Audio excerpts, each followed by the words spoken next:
So good evening mga ka-chadiding. So for today's video nga pala is tuturuan ko po pala kayo kung paano mag-set up or kung ano yung dapat i-set up natin sa ating Facebook.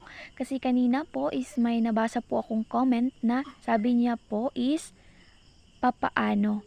So tuturuan ko nga pala kayo kung paano po makaka-earn tayo sa ating pong mga reels or magkakaroon po tayo or mamamonetize po tayo ni Facebook.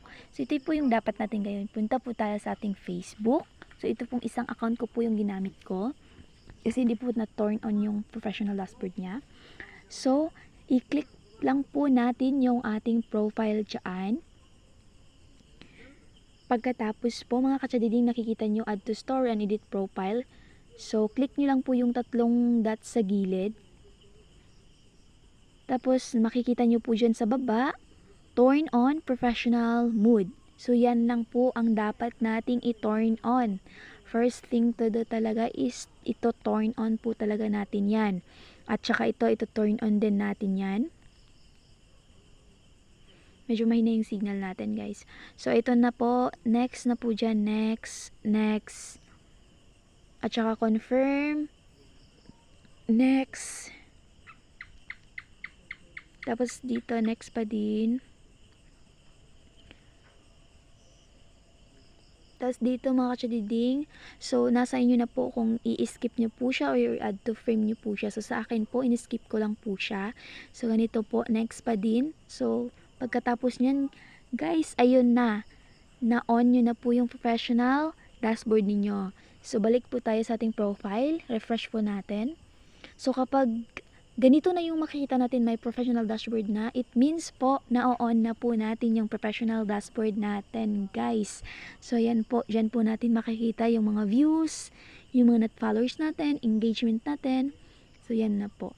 So dito na po, dyan sa sa ibabaw, yung kung anong level kayo, click nyo lang yan guys. Tapos makikita na po nyo yung challenge nyo dyan sa baba.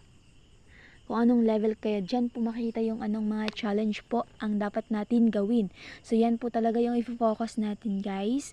Dyan po talaga yung ating pagtutuunan upang sa gayon, mamamonetize tayo ni Facebook, upang sa gayon, step by step yung ating gagawin.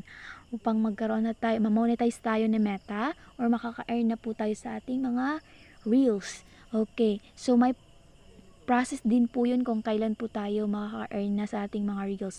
Basta po yung una natin gawin, turn on your professional dashboard at saka click nyo lang po kung anong level kayo. Of course, level 1 talaga makalagay sa inyo kasi nga yan nga. So ito dati kasi na-on ko na to yung sa akin. So kaya yan. Tapos na-off ko na naman. Ito kasi yung isang account ko na hindi ko na masyadong ginagamit. So ayan na guys, talaga, yung una talaga natin gagawin is turn on a professional dashboard. So hanggang dito lang po. So next, abangan natin yung next video natin guys. Kung tuturuan ko kayo kung paano or kung ano yung dapat gawin or hindi dapat gawin sa pag-upload ng Facebook